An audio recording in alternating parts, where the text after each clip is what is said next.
Hello everyone, welcome to my channel. My name's Aidan, and in this video I'm going to be replacing the voltage regulator on my car's alternator. So the reason I'm doing this is because I noticed lights coming on the dash and flickering, the battery charging light coming on and going off. So these symptoms led me to suspect that there was something wrong with the electrical system of the car. So to investigate, I decided to use a multimeter and measure the battery voltage. In my case, the voltage was actually around 17 volts or 17.5 volts, and as such I decided to replace the voltage regulator. So without further ado, let's get the alternator removed and get it onto the workbench. Okay, so first step is to remove the air intake and the top of the airbox. So it's just held in with some plastic rivets. So I find these easiest to pull out with a pair of thin nose pliers. Well, they don't have to be thin nose, to be fair.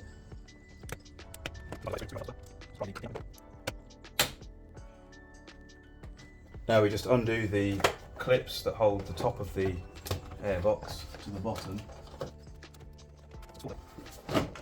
and the airbox lifts up. Now we just need to disconnect the MAF sensor from the airbox lid.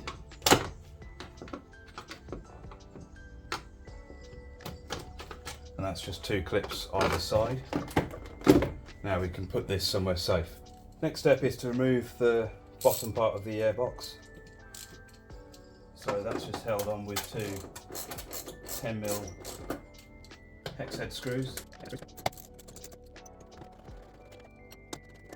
Now there's a little rubber retainer at the back here which just holds part of the wiring loom in place, so that just needs to be pulled off.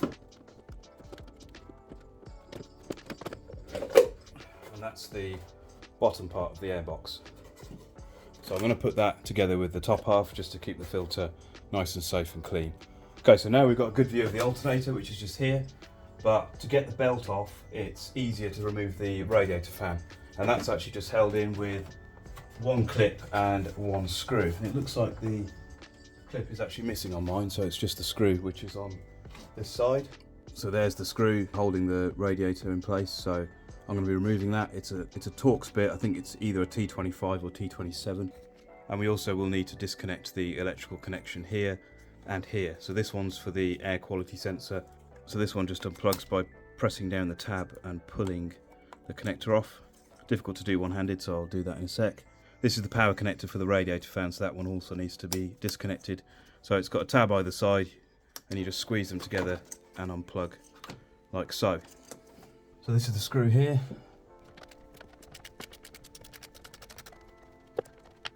Put that screw somewhere safe, and now disconnect the air quality sensor. And that should be the radiator free, so I can now just slide this out. Just be aware of some of the connections to the cam position sensors because they are sort of in the way down there. So as you slide it out, just be aware of that. And the wire for the air quality sensor just unhooks from a little hook down there as well. And then the fan lifts out just like that. So it's quite easy to remove. Okay, so now the fan's been removed, we've got much better access to the accessory belts. So the one on the left there is for the air conditioning compressor, and then the one that sits behind it to the right is for the power steering, water pump and alternator. So obviously to remove that one, we're going to have to remove that one first. Now they're very easy to remove, they're just, the tensioners are just spring loaded. I can't quite remember what size socket we need, so I'm just going to try a few, but I think it's around 16mm. And there's basically a hexagonal feature on the casting of the tensioner. It's difficult to see it, but it's just there underneath the belt. So that's what we need to get our socket onto to release the tension. Okay, so it feels like it's a 16mm. So let's get our ratchet handle. And we basically just want to rotate the tensioner clockwise, which releases the tension. And then we can slide the belt off of the pulleys.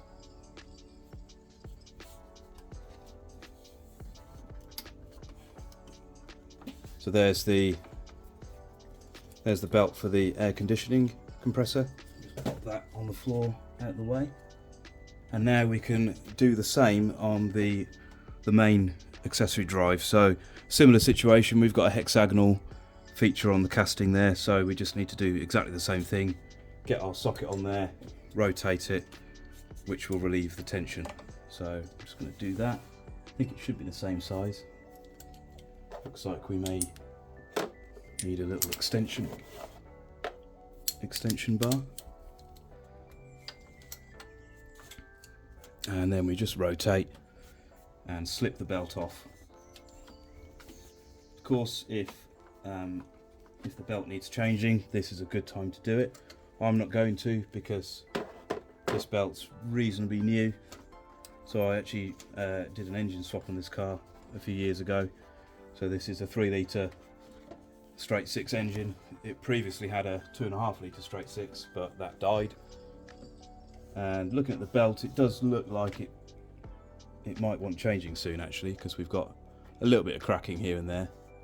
So I think if I had a spare one, I probably would change it now, to be fair, but it's not terrible. So it should have some life left in it, but I think I might plan to change that this year. So pop that out of the way. Now, if you're not familiar with your engine, it's probably a good idea to take a picture of how the belts run before you take it off. Right, so now we're ready to remove the alternator. Now, one thing that I haven't done yet, which is really important, is to disconnect the battery.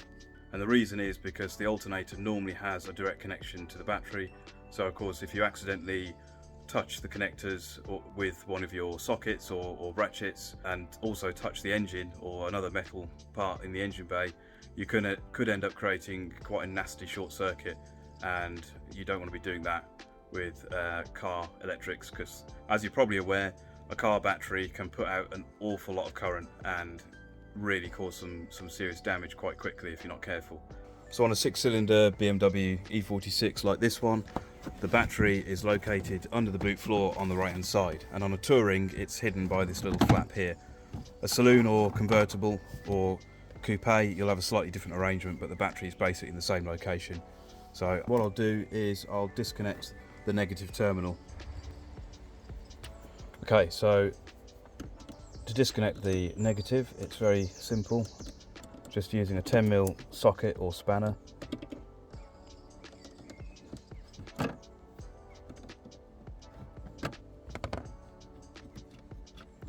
Loosen the nut and then slide the terminal off the battery.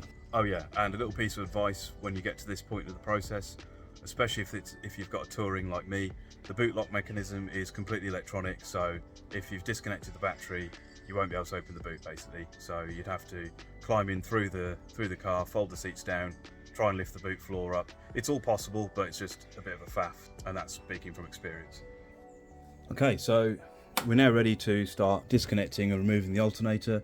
So there's a couple of electrical connections at the back, and we've got 2 bolts, one here and one further down, which secure it onto the side of the engine.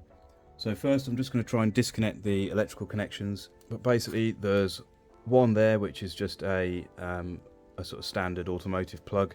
So you just press down the metal wire and then pull the plug off. So I'll do that in 1 second, and then we've got another cable coming in here which has this sort of weird plastic nut securing it, so that will need to be removed, and I think that is it. And we've also got an air pipe. So the alternator is fed cold air from the front bumper, and it comes in through this pipe here just to keep the alternator cool. So that's another thing we need to remove. But it's just basically a push fit connection, so the pipe just sort of pops off. So we'll see that in a moment. Okay, so it's awkward to get the camera somewhere where you can see this, but that's that first electrical connection removed, and I'm now going to find out what size nut that is. So I think it's probably, just looking at it, it's probably something like a 16mm. So let's just see. No, it's slightly bigger.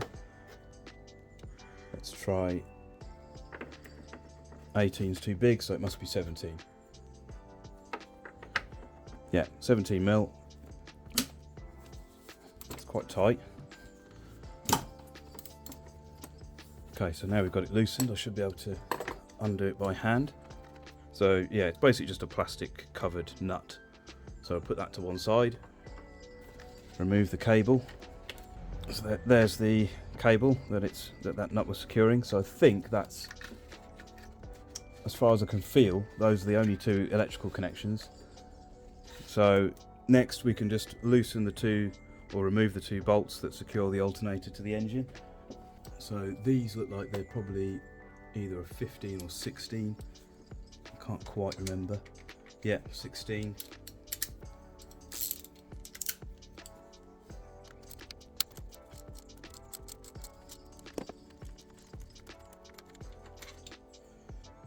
Okay, so that's one of the two bolts. It's quite long. I think the other one's just as long, and it's very awkward to see, but it's below this tensioner pulley, really. Well, below and behind.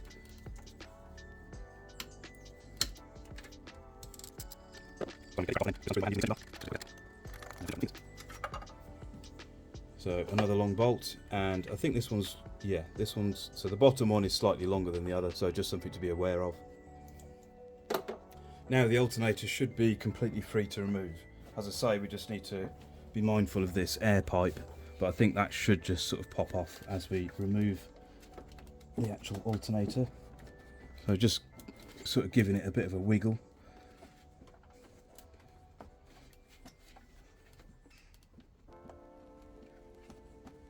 And eventually it should come free. So I'm just sort of pulling it away from the engine, and there we go. Okay, so I've just repositioned the camera, that's out of my way. Hopefully you can still see what's going on. Yeah, so the air pipe just fits on there and it just basically pulls off, so that's not really anything to worry about. But there is the alternator. So we'll take this onto the workbench and have a look at replacing the voltage regulator. Okay, so alternator's on the workbench. Now to get access to the voltage regulator, we need to remove this black plastic cover which is on the back of the alternator. So just having a look to see how it's actually secured. I can see that there's a Phillips head screw down there, and I suspect that this nut might have to come off as well.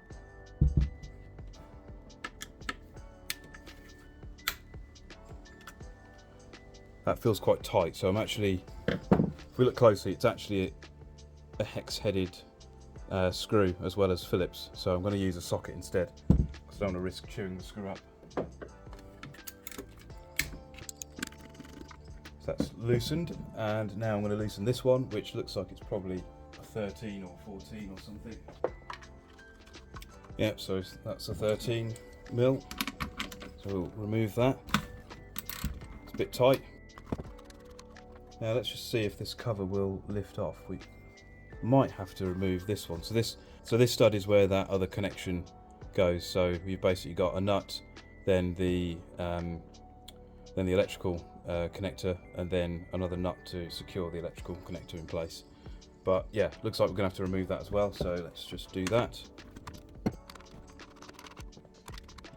And now the plastic cover is free.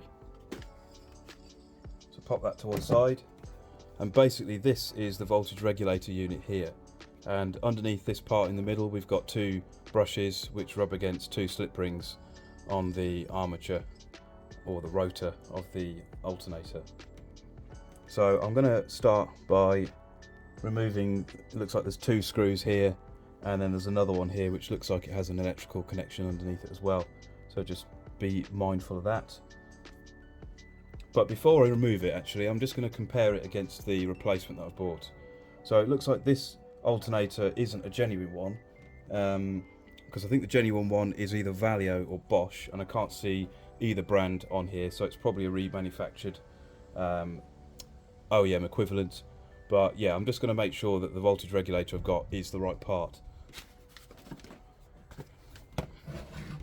So the regulator I've got is actually a genuine Bosch one, and I'm hoping it's going to be compatible with this alternator. Okay, so here we can get a better view of what's going on. So underneath this cardboard tube we've got the two brushes, and it looks like everything's in the same place, so it should be compatible. Yeah, the plastic moulding looks almost identical, so put that to one side for a sec and let's remove the old one.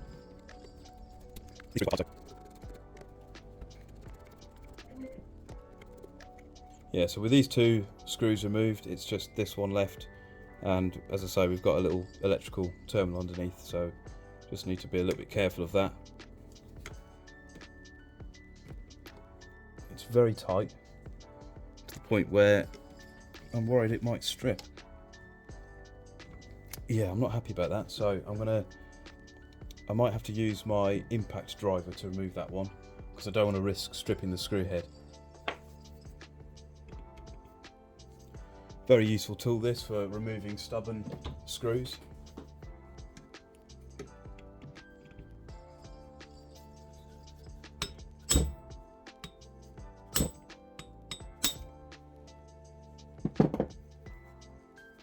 There we go. Easy peasy. So the way these work basically is you hit this end with a hammer, and as the tip gets compressed you can see it sort of rotates it slightly, so it just gives it a nice shock to just break free any corrosion that's holding the screw in place. Okay, so I'm going to just pop that screw out the way so it's nice and safe.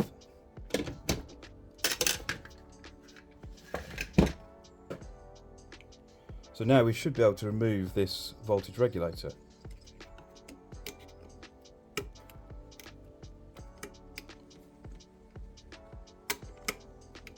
It looks like I need to fully remove these two screws so I can swing it out the way. So let's just do that.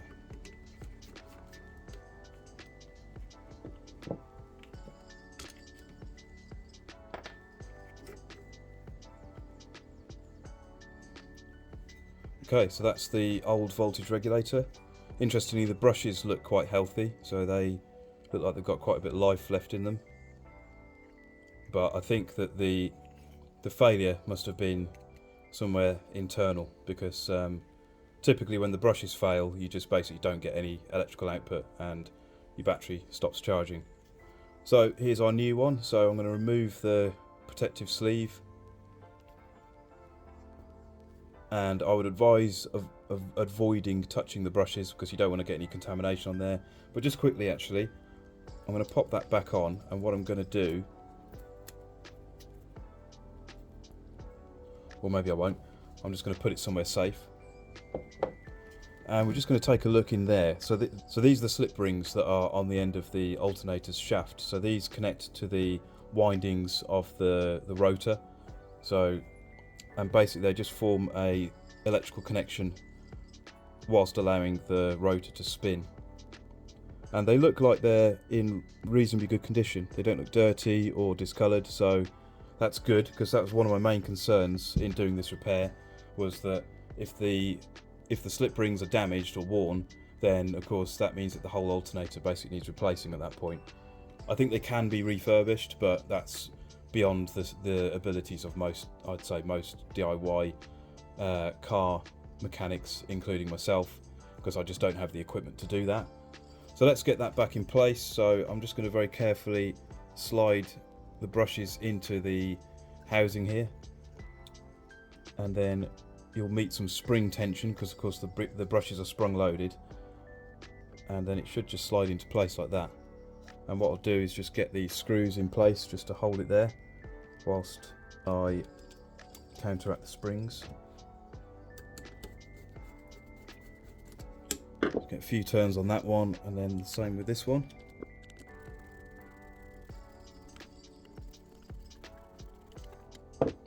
So I think this voltage regulator, being a genuine one, I think it cost me around £35, which is obviously much cheaper than the cost of a new alternator.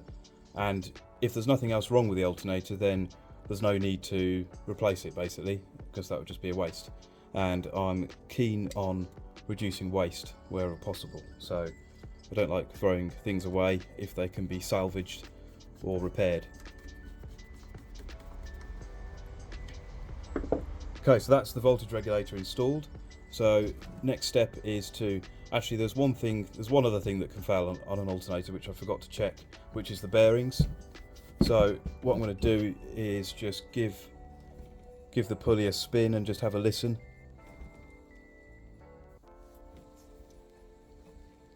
So what I'm listening out for is any kind of rough sounds or any kind of grinding or gritty sort of sounds, and also just feeling how smooth it feels.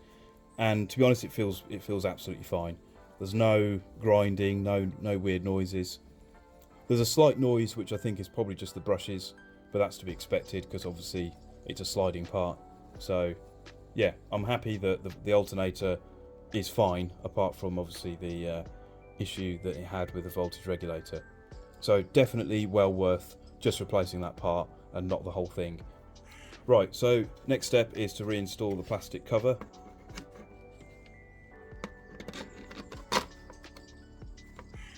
And I'm just going to reinstall the two nuts. So the shiny one of the two went on this stud. So both nuts are the same size, but I think it's probably worth keeping the cleaner one on this stud, purely because it will reduce the chances of getting a poor connection when we reconnect the electrical cables.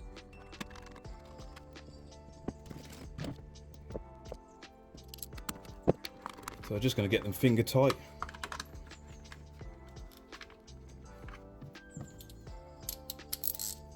And then use the ratchet to finish it off. Now I'm not going to go crazy with these because I don't think they need to be massively tight. I'd say just nipped up and then a little bit more, and that should be fine. So that is the alternator repaired.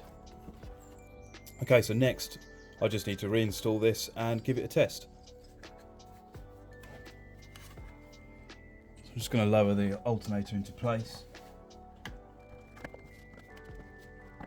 Now it can be a little bit difficult to reinstall the alternator because basically this distance here, this basically locates on a feature on the side of the engine block, and it's quite a tight fit. So, and I've just noticed that there's a little burr here, so that's come off by hand, so that's not too bad. But if we look at this side, it looks like it could benefit from a little cleanup. So I'm just going to gently clean that up with a file. So back over to the workbench for a moment. So I don't want to take off too much material here because I don't want this to end up being a loose fit. But I'm just going to gently clean up this surface.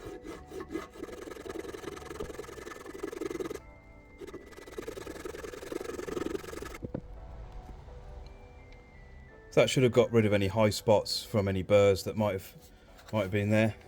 This side looks okay, so I'm just going to try once more to reinstall it. So basically that feature on the side of the alternator locates on here, so that kind of goes either side of that part of the casting there. So you just want to make sure that that's aligned as best you can. So let's get this refitted.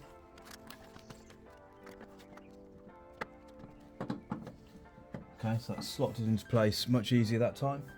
Before I secure it, I'm just going to reinstall the air duct. Sounds like it's come off from the other side, so I might need to reinstall that from underneath, which will be a bit annoying. But yeah, we'll address that in a moment. I'm just going to reconnect the electrical connectors.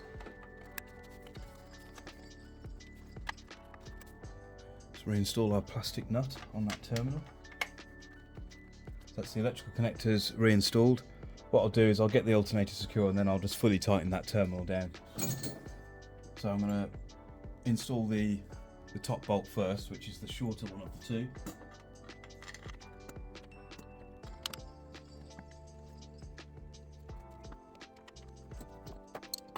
Once I've got that bolt in a few turns, I'm going to install the other one, which is the longer one.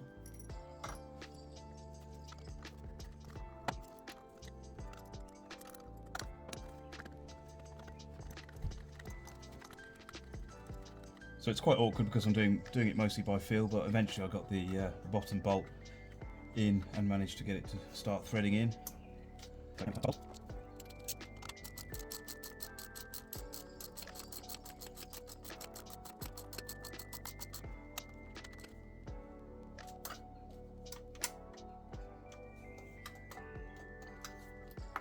Right, so now that's secure, I'm going to go back and just tighten up the plastic covered nut at the back for that electrical terminal.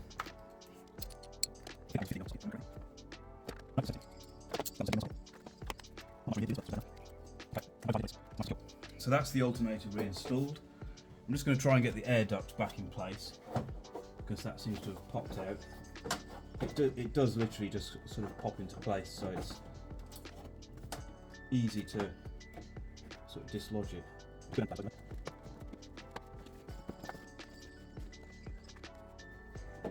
Okay, so that's refitted on the alternator end. Let's see if we can get it popped back in place down here. Yeah, I think that is actually back in place. For those of you who are curious about where that duct leads to, it basically leads to this air intake next to the fog light. So this is on the left hand side of the car, and basically you can just see the opening in there. So this air intake feeds air to the alternator and also further back to the brakes as well.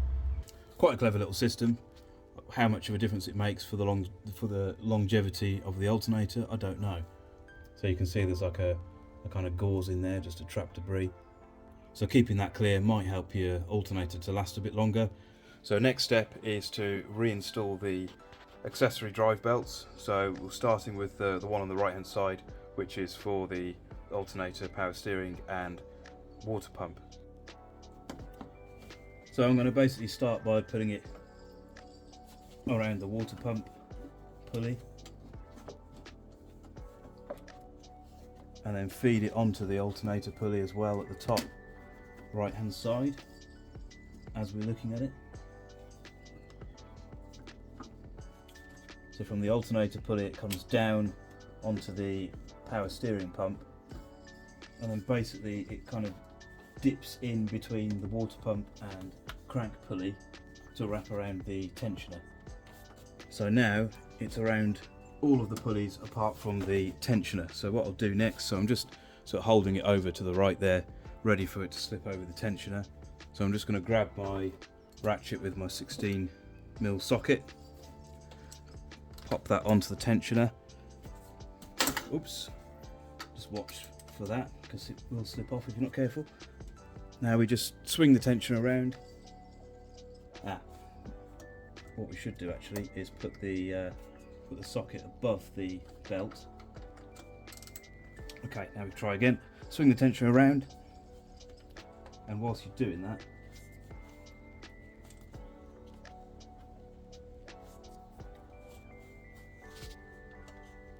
whilst you're pulling on the ratchet, slip the belt onto that tensioner pulley, and just also make sure it's seated properly on all the other pulleys. So I can see here it's not quite on the water pump one, and then gently release the tension. So yeah, it's fairly straightforward, a little bit fiddly, but straightforward. Next we'll do the air conditioning belt, which is much easier since it's only going around 3 pulleys, one of which is the tensioner.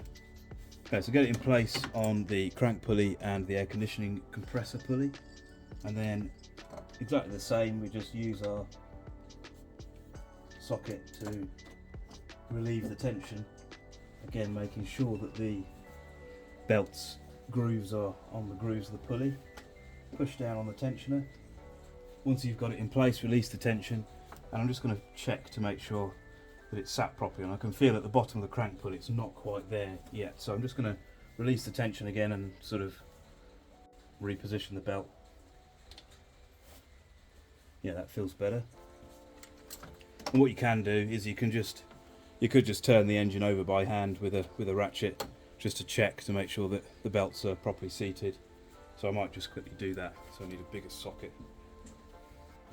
Okay, so using the 22mm socket, we can just turn the engine over by hand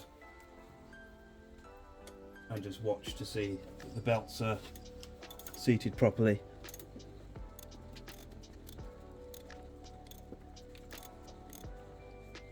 So I can just see that this one actually, it's hard to see on the camera I think, but that one down there, so the air conditioning one, isn't quite sat properly. So I'm just going to relieve the tension on that one and reposition it.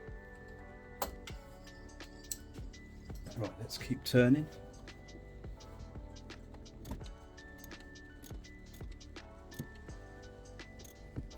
Okay, that's looking better.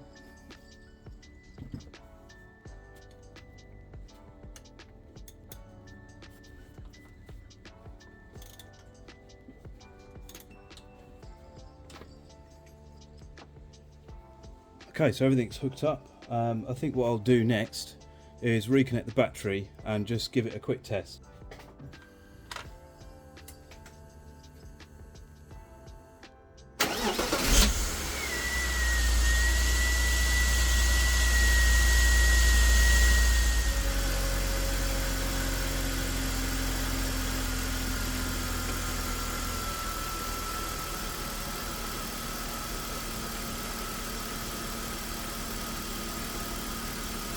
Okay, so we've got about 14.4 volts, which is right on where it should be. So that confirms that the new regulator is working as it should. So I think that's a successful repair. So I'll get everything reinstalled and then job done.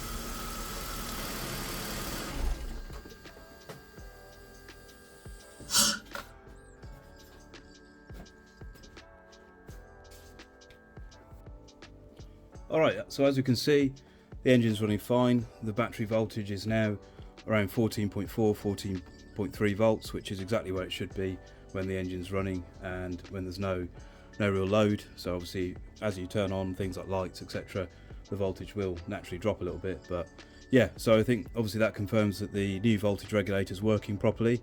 As I said earlier in the video, so the symptoms that I was getting were intermittent, so obviously I'll have to see how it goes over a longer period of time once I actually start driving the car again. So let's get the rest of the engine bay put back together and then we'll wrap this up.